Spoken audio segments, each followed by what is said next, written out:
Hey, what is up? Welcome to this episode of the Wantrepreneur to Entrepreneur podcast. As always, I'm your host, Brian Lofermento, but this is a very special episode that we've been so excited about because this is our formal announcement of a new partnership that we're so excited about here at the Wantrepreneur to Entrepreneur podcast. Because for 8 years, we have been so dedicated to bringing the realest, the rawest, and the most actionable entrepreneurial content to all of you wantrepreneurs and entrepreneurs all over the world in over 150 countries. And we are so grateful for all the different entrepreneurs that have come on, all the different people who have been part of our community to spread that message and help us impact even more entrepreneurs. And today, we're so excited about our partnership with a group of people and an academic institution, and really a group that is so dedicated to exactly the same mission. So today is our formal announcement that we've partnered up in a content partnership with the team behind Catapult. Now, Catapult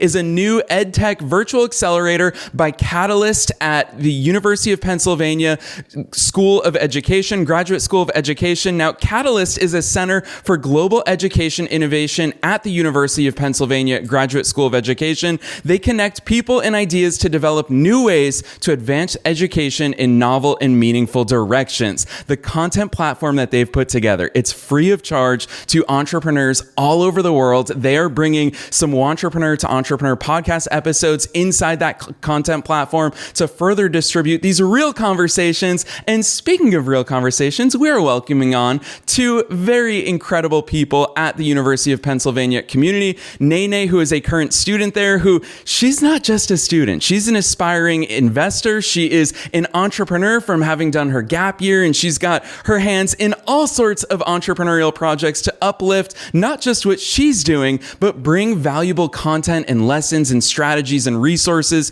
to so many other entrepreneurs around the world, as well as John Gamba, who is the entrepreneur in residence at the University of Pennsylvania. This is someone who has been a serial entrepreneur himself. He's one of us, as is Nae Nae, and we so respect the work that John is doing to help mold these young minds, whether in a classroom setting or in the practical setting, which is so beautiful about what they do over at Catapult and at Catalyst at University of Pennsylvania. So I'm not going to say anything else. Let's dive straight into my interview today with John and Nae Nae.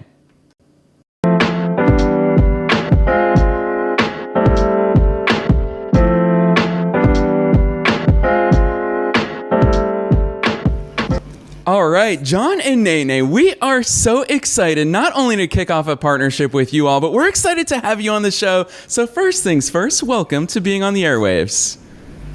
Hey, it's great to be here. Thank you so much for having us.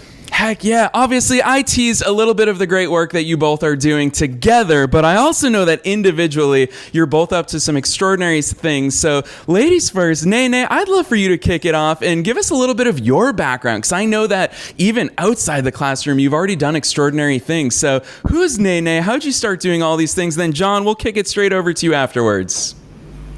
Thank you, Brian. Thank you so much for having me and John here on your show today. A little bit about me. I'm Nae Nae. I'm currently a junior here at Wharton, studying finance and ESG for business. I was born and raised in Bangkok, Thailand. And growing up here in Thailand, I've recognized that there's a lot of issues within education, especially educational inequity.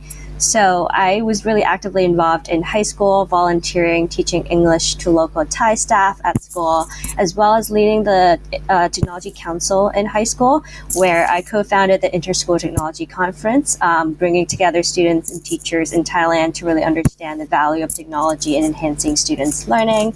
Recognizing the value of technology, I didn't initially know what startups or investment really was when I was in high school, but I knew that I really wanted to drive change in education. So I decided to take a gap year before coming to Penn, and that was when I was really fortunate after sending a bunch of cold emails to join Disrupt Technology Venture, which is an EdTech fund based in Thailand, and I was able to help EdTech companies grow through the pandemic, seeing the significance that education technology has on not only learners, but also educators who are trying to improve their education pedagogy and things like that to students that they're teaching. And I was really fortunate to meet John through one of my high school teachers in Thailand and was introduced to him. And John became one of the guest speakers at one of our conferences that we hosted here in Thailand. And John really shared his wisdom in founding EdTech Ventures as well as supporting EdTech entrepreneurs. So when I came to Penn, I reached out to John and asked if I could still continue to be involved in the EdTech community here at Penn as well as, globally. And John was really kind to let me be a part of Catapult, forming the EdTech Virtual Accelerator here at Penn GSE. And I've been a part of Catapult since my freshman year, and now I'm a rising senior. So over the past 3 years, I've had the honor and privilege of working with John, who's been an amazing mentor and supporting me through this EdTech venture. But in addition to, my involvement at Penn GSE and being a student here at Penn, I'm also actively involved with working with venture partners, VC funds around the US, where I help source and diligence investment opportunities in the space, and obviously pushing for support of EdTech companies here to really scale the growth of EdTech ventures that we see through Catapult as well. So it's been really an amazing journey for me, growing and learning as I'm a part of Catapult and working alongside John Gamba, who's been an amazing mentor and supporter of this EdTech community. Yeah, Brian, how do I top that? We call Nae Nae our secret weapon at Catalyst at Penn GSE. Great background, Nae Nae. Great to see you. Thank you, Brian, for having us on. My name is John Gamba. I'm the entrepreneur in residence and director of innovative programs at Catalyst at Penn GSE. I'm also a serial entrepreneur who has founded, funded, overseen several ed tech companies in my 30-year career, and just honored to provide support to hundreds of entrepreneurs worldwide through our Catalyst at Penn GSE programming. Our vision and mission is to advance impact, innovation and equity in worldwide education. And we do that through a continuum of programming, meetups, boot camps, my entrepreneur in residence hours, our signature program, the Milken Penn GSE business plan competition, which is now in its 15th year. In that period of time, we've supported 1,500 entrepreneurs from over 50 countries, not 150, Brian, but 50 countries. And those companies have received $2 million in non-dilutive capital and have gone on to raise $200 million in follow-on capital. So the impact is really there. Nae Nae and I are so honored and humbled to work with so many purpose-driven entrepreneurs. During the pandemic, we went out and polled those entrepreneurs and said, what more could we provide? And what we heard loud and clear was more support and more flexible support from mentors and advisors, given the fact that our entrepreneurs were from around the world and the pandemic had taken its toll. So Catapult, our first and only 100% virtual accelerator for EdTech entrepreneurs, was launched, which connects EdTech entrepreneurs to learning resources, strategic advisors, classroom practitioners, and academic researchers, all within an entrepreneurial community of practice. Catapult now has 100 members who have access to learning resources from partner content providers, including the Wantrepreneur franchise, which we're thrilled about partnering and announcing that partnership today. A wealth of content, all taggable, all personalized to the needs of the entrepreneur. And then our advanced member track, which will be announced in the next month, which will take the experience of Catapult to a new level, providing even more support through the lens of leadership, product, market, and finance. So we're very excited about the work we're doing. We're humbled to have Nae Nae working with us as our content manager. She was humble in her bio. She's also award-winning, taking home a new award at the University of Pennsylvania for her leadership and impact across the campus. And just thrilled about the work we do and excited to be here today. Yes, gosh, I so appreciate and love the overview from the both of you. And John, I'm glad that you were the one to humble brag a little bit for Nae Nae, because she has been extraordinary from the very first time that we connected to talk about the Wantrepreneur to Entrepreneur podcast, being a content partner. Nae Nae's excellence and brilliance has just shined through. And for me, as someone who started my first business after my freshman year of college, seeing young entrepreneurs committed not just in the classroom, but outside the classroom, to me, that's magical. And that's where great ideas happen. happen, and that's where great execution happens, especially when, I'm going to give both of you credit here, when you marry that to access to resources, access to real life conversations. And John, you kept saying words like mentorship and strategic advisory, and Nae Nae, hearing your perspective on bringing these resources to people all over the world. I think that that's a really powerful thing that I remember when I was a student. I graduated from college in 2011 out in Boston, and I was already 3 years into my business journey. I didn't know where to find other entrepreneurs. And so, John, hearing that you bring with yourself a wealth of entrepreneurial experience firsthand, and Nae Nae, you're out there not just learning about it, but you're also doing it and networking with others, accelerating your own path. I love that this is the academic conversation we're having here today. It's certainly changed since I was a student. So I'd love your perspectives on this. Nae Nae, from your perspective as a student, what these types of resources, how do they complement and accelerate the learning that you're doing inside the classroom? And then John, bringing in what I was starving for when I was a student, the real life entrepreneurial experience. What's that like, imparting it on young minds that I think aren't bogged down by all the logistics of why something may not work? For sure. No, thank you, Brian, for your kind words. And I would like to say that, having access to these resources and content, not only for young entrepreneurs at Penn and, someone like myself, but also entrepreneurs globally who are building their EdTech ventures around the world, it's really significant for them to have access to these type of resources because, as you mentioned, a lot of people are building, and as John polled all of our, companies in our network, a lot of the things that they need is really access to freely access resources and content that are really tailored towards what their needs are. So, for example, if these EdTech ventures are looking for specific type of content, such as sales and marketing, we have content that are tagged as well as filtered for them to really go directly to the content that fits their needs the most. And I feel like these types of more personalized content, as well as a wide variety of resources that we have in both audio, video, and blog format, allow for them to really be able to understand what their unique needs are and find content that best match their needs. And I think that helps accelerate their process in developing their ventures, getting their questions answered through these resources that we are able to provide, as well as connecting with others in the community. Because I think growing up in Thailand, I didn't know exactly, what types of content and resources are available globally or what people were building in other countries. But I think having Catapult allows for entrepreneurs globally to understand what types of companies people are building abroad and really, understand how to replicate or using best practices of companies and successful business founders around the world to really build their products that are localized towards their countries, as well as being able to bring their ventures to the next level. And I think, these content are free to access, and we want to really democratize access to these types of content. And for me, as a young entrepreneur, helping support these tech ventures around the world, I really see the impact that we're able to create, and honestly, really honored to be a part of the ecosystem and to have partners that are really supportive of our platform and allowing us to share the content to these amazing entrepreneurs who are building. So Brian, talk about humbling. You said you graduated from college in 2011. I don't think Nae Nae was born yet. So that's, although she did have a gap year, so it's probably pretty close. That's an amazing overview of our programming and sort of the why behind Catalyst and Catapult.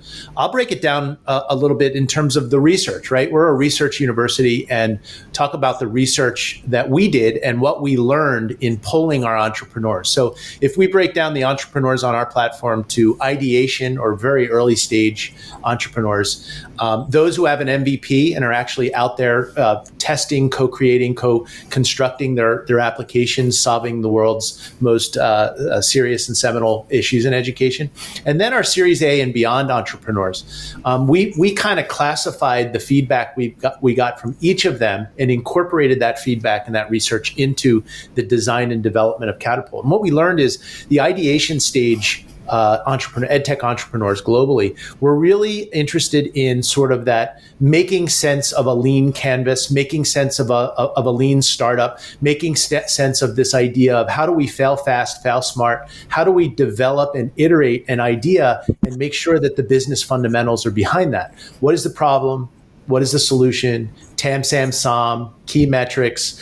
And we're supporting a lot of educators turned entrepreneurs who have a lot of experience in the classroom, but really need a lot of support with those business fundamentals. We do not believe in a 6,500-page business plan. We really believe in getting intentional with a lean canvas and being really specific about developing the insights around that problem and solution and doing the customer discovery necessary to really validate the value proposition.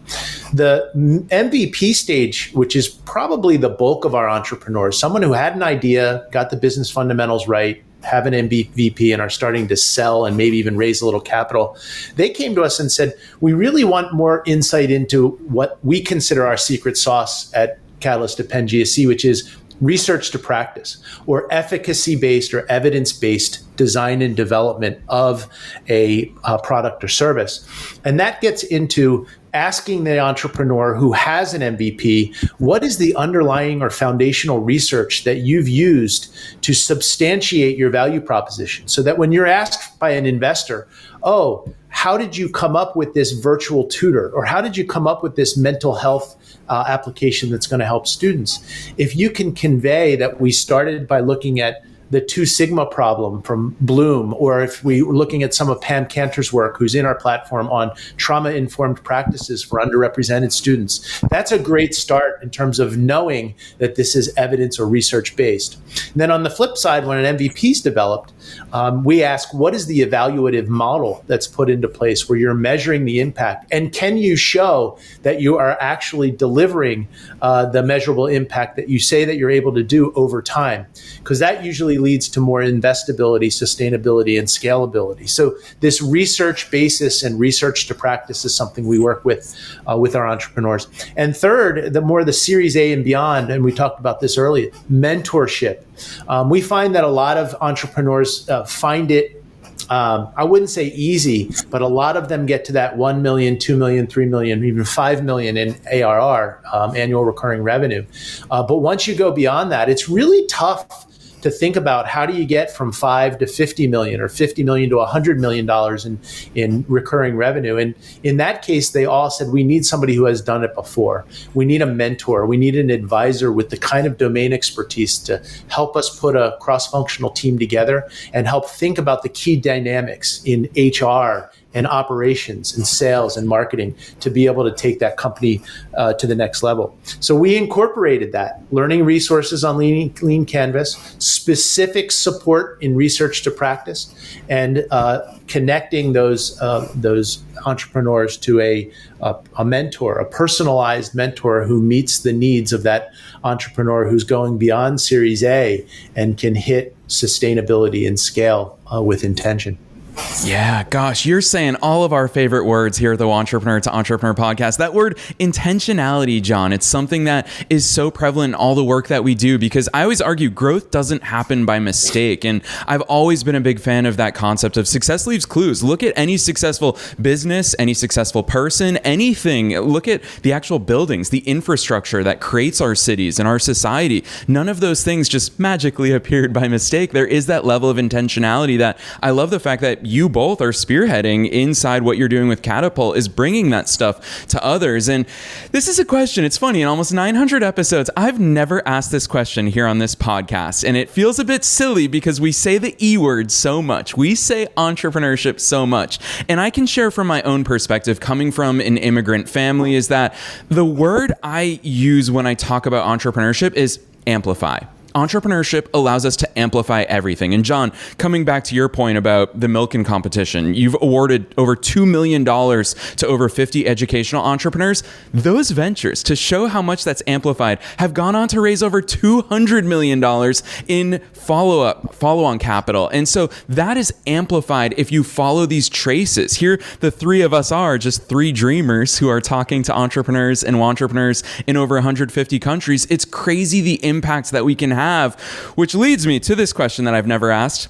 Why entrepreneurship? What is it about entrepreneurship for each of you? John, I know you've had an incredible career. I'll humble brag for you for a little bit. You were a strategy consultant for KPMG. You've performed research and written articles for for NASA, just casually bringing in some rocket science here.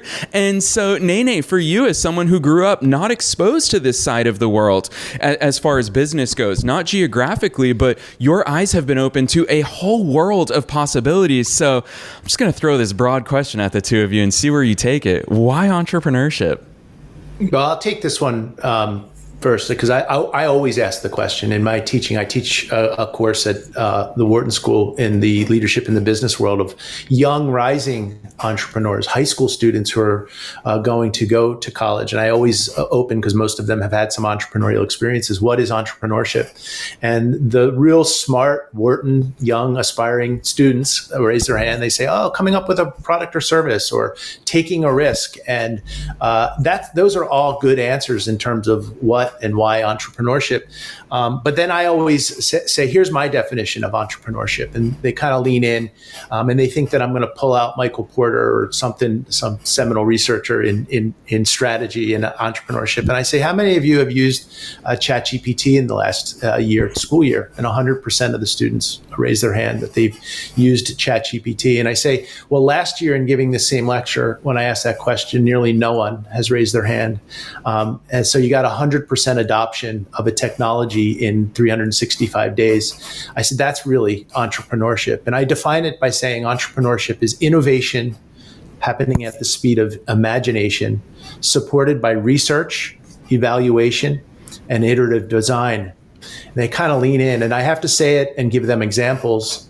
Innovation at the speed of imagination, supported by research, evaluation, and iterative design. Research, then I ask, what's the most important slide in your PowerPoint deck when you're presenting to investors? And they raise their hand. They say, my team, the financials, the competitive landscape. And I say, yeah, those are all really important.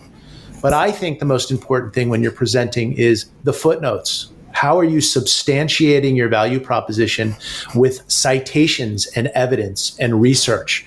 Critically important. And they write that down. And I said, whenever I look at a PowerPoint, if somebody makes a claim and they can't back it up with research, I really look at that with some necessary criticism. Evaluation, again, what is the impact that you're trying to deliver? How do you align to standards in the case of EdTech and education? How are you looking at quantitative and qualitative measures of success that are delivered through random controls trials or mixed methods research? If you can't measure it, you shouldn't do it. I always cite John Doerr and his Measure What Matters books. I think it's required reading. Huge fan of John Doerr, big fan of OKRs, objectives and key results. And then iterative design. You look at Conmigo, you look at some of the greatest inventions that are coming out right now using AI in education. They'll tell you that it wasn't what happened in the engineer's room that really created the magic. It's what happened when they got out there. They left the building and they tested and measured and iterated on whatever they were developing. In case of Conmigo, I cite them because I'm working in part with some of their design and development team. It was through the work with students that they didn't really see the raw value of AI and machine learning. But when the students started saying, why is this important that I'm learning this? That they started seeing the magic of Conmigo. And they've built that button. Why is that important? To spark real world problem solving and relevance into the tools that are being built and are at the basis of Khan Academy and the Conmigo tool. And I think that's fascinating. So really thinking about research, really thinking about evaluation, and really thinking about iterative design and the co-constructed process, I think really makes for an amazing entrepreneurial process, and things that are lessons learned that I didn't have as I was on my entrepreneurial journey. I didn't have access to researchers like we have access to at the University of Pennsylvania, and I wasn't thinking intentionally about the evaluative models. I was kind of getting lucky, closing deals, delivering value, doing some polls, but I wasn't intentional, Brian, in those areas. And I think the more that entrepreneurs can be intentional, the better. And that kind of leads to entrepreneurial mindset, which we talk a lot about. Entrepreneurship is how I defined it, and the students kind of go off in their own definitions. But the entrepreneurial mindset is the actualization of entrepreneurship. It's the emotion, and it's what they bring to the body of work that they're doing. It's resilience. It's failing fast. It's being perseverant. It's, this isn't for the faint of heart. Entrepreneurship is about going 1 for 10, right? It's harder than baseball, where 3 for 10 is a good metric in terms of hitting. So you have to be really, really comfortable with failure, and you have to have a mindset that allows you to. And bringing it back to Nae Nae, and she can share her. That's kind of what I see in Nae Nae in terms of everything that she's involved in and everything that she's done in her early career as a successful entrepreneur and a rising expert in finance. Thank you, John. And I don't know how I could top your definition of entrepreneurship and the background, but personally, as Brian mentioned, I didn't grow up knowing what entrepreneurship really was. My family's all doctors, so I grew up with really stable, what people would view as a stable, I guess, job. So I didn't grow up knowing exactly what entrepreneurship was, nor do I really know when I was in high school. But I was really actively involved in founding new projects when I was in high school, founding conferences and leading initiatives, because I really wanted to make change. And I felt that being an entrepreneur is really taking what you want to make change and taking actions towards making that change. And that's why I was really drawn towards entrepreneurship, is that people don't wait for a really long time to make that change. They actually take the time to take action and make the impossible possible. All the entrepreneurs I've had the opportunity of working with really believe in the things they're building. And I think that's something that I'm really fascinated by, because my parents never really thought I would be able to go into finance, because they said we don't have any connections in finance. But I always ask them, why not? I think it's possible. And I think, making the impossible possible is a trait that entrepreneurs all have and all firmly believe in, is that they really want to create change and they want to take actions toward creating that change. So I think being really mission driven, creating revolutionary changes in our community, is that something that entrepreneurs all do. And I think personally, within education, when I saw that, there's a lot of technology tools that are able to improve students' learnings, whether that be through my own personal experiences using technology tools in classroom, or when I helped my high school actually integrate virtual reality into the curriculum, that was a really significant milestone in my lifetime when I was in high school, where we literally drafted, a proposal to the school board asking them whether or not they would approve ordering 50 VR headsets to our high school, and talking directly to the learning design curriculum designer to ask them, what do they think about integrating virtual reality into classroom, and would they be in support of that or not? And after being able to successfully implement that in our high school, I realized that technology really has a lot of value towards improving students' educational learning and outcomes, as well as helping teachers reduce their workload, as well as helping them enhance their teaching learning styles as well. So I think entrepreneurship within me really stems from my passion to create change within education, and I think being able to take actions towards solving those types of issues is something that spurs my entrepreneurial background. And I'm excited to continue supporting entrepreneurs here within Catapult ecosystem, as well as, as an aspiring investor. I think I've always been able to interact with and talk with a lot of entrepreneurs in the Penn GSE community, as well as beyond the Penn GSE community. And I'm always fascinated by the new ideas that they're talking about, that they're building. And it's something that people might think it's impossible to build, but they have really passion and conviction. And I think to have that conviction to build something, to solve certain issues, to build innovative products is something that I really admire and really excites me, because I like learning about new things every day. And being entrepreneurial is all about learning, all about keeping up to date with the new innovations. And that's something that I hope to continue building, and a skill that I'll always foster. Yes, so well said by the both of you. And really what I hear layered beneath both of your answers, because you both took it in such different directions, but underneath all of this is that entrepreneurial spirit, that testing of the boundaries, the going outside of our comfort zone. It's an inevitability in anything that we pursue in life. And so I love the fact that you both brought us there, because it's so revealing. John, you used the word a few times, iterative. And that's the thing, is that this isn't just, you set your sails and you go in that one path and you're going to get to your destination. No, we will always have to reorient our sails, and that's part of the fun. Nae Nae, you alluded to that lifelong pursuit of learning is an essential part of the entrepreneurial journey, and I think it's so important. So listeners, in just a minute, you already know I'm going to tee Nae Nae and John up to give you those links to get inside of Catapult and all the other cool resources that they're putting together for you. But in typical Wantrepreneur to Entrepreneur podcast fashion, I love asking this question at the end of our episodes because I have no idea which direction both of you will take this one as well. And that's something actionable from your own experiences and with all the different things that you've seen, the bridges that you've built, Nae Nae, and working with so many incredible people and learning from them. John, from your own entrepreneurial career up to this point, I want to ask you guys, what's that one takeaway for people thinking the entrepreneurial journey looks like this? And I think you both have already illustrated entrepreneurship. It's not a career path. It is a spirit. It is something that we embrace. It's a way of life. So with all of that in mind, what's the one takeaway as we close out this episode that you hope every listener walks away with? Go ahead, Nae Nae.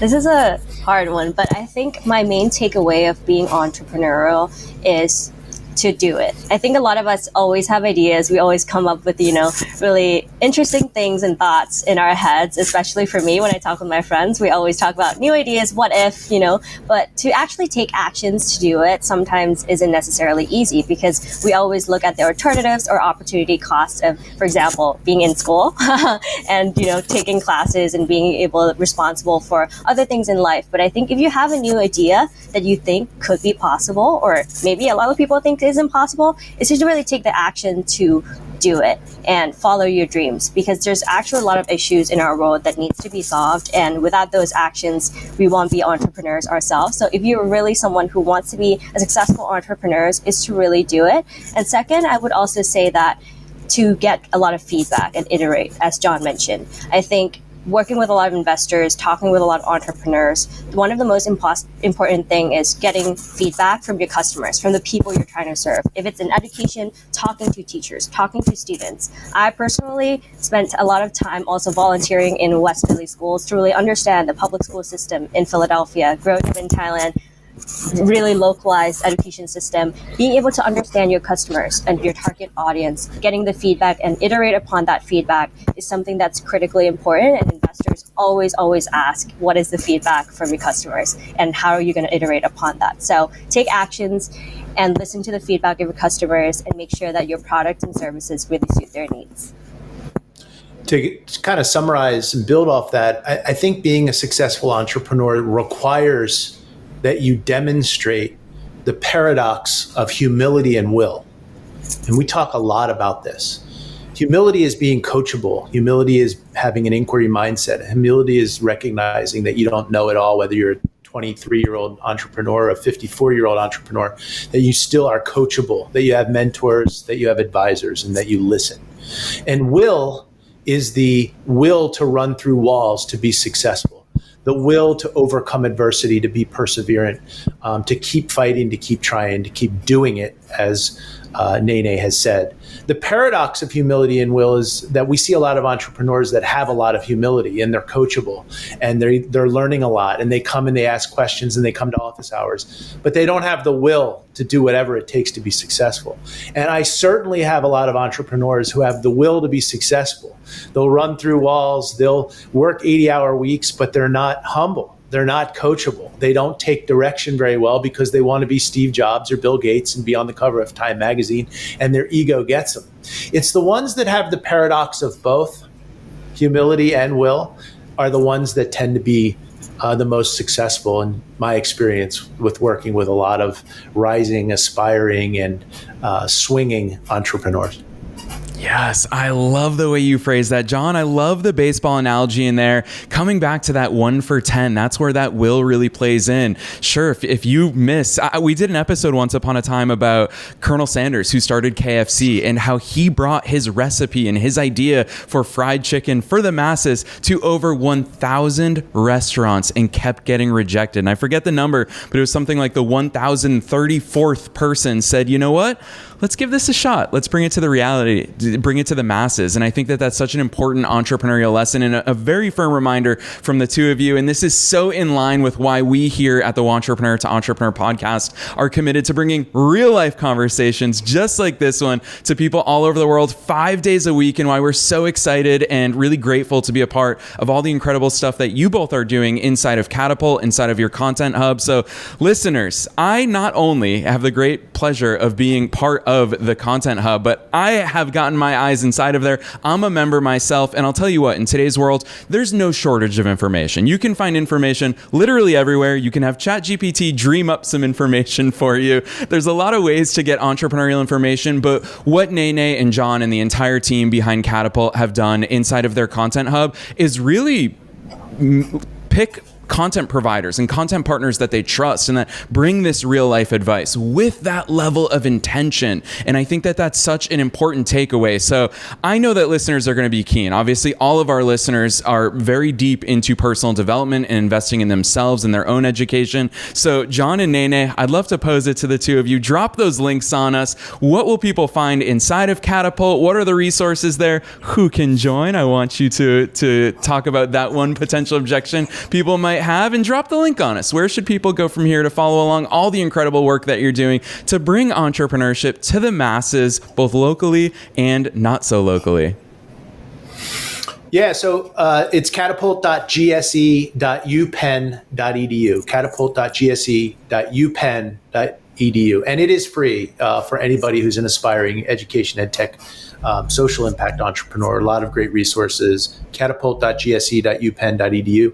We also have some great resources at Catalyst at Penn GSE. So just Google Catalyst at Penn GSE, join our newsletter. If you're interested in anything regarding global education, entrepreneurship, global education, impact, and equity, please join us there in our community at Catalyst at Penn GSE. You can find me at John Gamba 7, at John Gamba 7 on X. I still call it Twitter. And you can find me on LinkedIn, John Gamba. I'd love for you to connect with me, ask any questions, sign up for an Entrepreneur in Residence Hours. We'd love to connect with you. And I'll let Nae Nae provide some of the insight on her handles. For sure. No, thanks, John. And to add on, Catapult, we have over 30 content partners and growing actively. We have over 700 curated and tagged content. So would love for y'all to sign up and join and be a part of our community. We're also actively looking for partners as well. So if you're posting and hosting a lot of content, where we would love to talk to you. And you could reach me at Nae Nae Montawan via my LinkedIn, or email me at Montawan, MONTAWAN at wharton.upenn.edu. And I would love to connect with you and foster this amazing EdTech community together, whether you're an entrepreneur looking for investments opportunities, or you're a partner that would like to help us support these EdTech entrepreneurs. We'd love to connect with you. And not only that we have content partners, we also have strategic sponsors and partners that we work with, not only in supporting Catapult, but also the Milk and Pen Education Business Plan competition that we host every year. So if you're someone who's interested and excited about EdTech, we're here and would love to connect with you. Yes, gosh, we so appreciate the two of you coming on here today. Listeners, you already know the drill. We're making it as easy as possible for you to find all those wonderful links that John and Nae Nae just dropped on us down below in the show notes, wherever it is that you're tuning into today's episode. So John and Nae Nae and your entire team behind Catapult and all the great work that you're doing at UPenn, on behalf of myself, our internal team here at the Wantrepreneur to Entrepreneur podcast, as well as all of our listeners worldwide, thanks so much, not only for coming on the show, but for everything that you do to further the world of entrepreneurship and bring these incredible resources to make more things possible for more people. Thank you, Brian. It's really, really an honor to be here.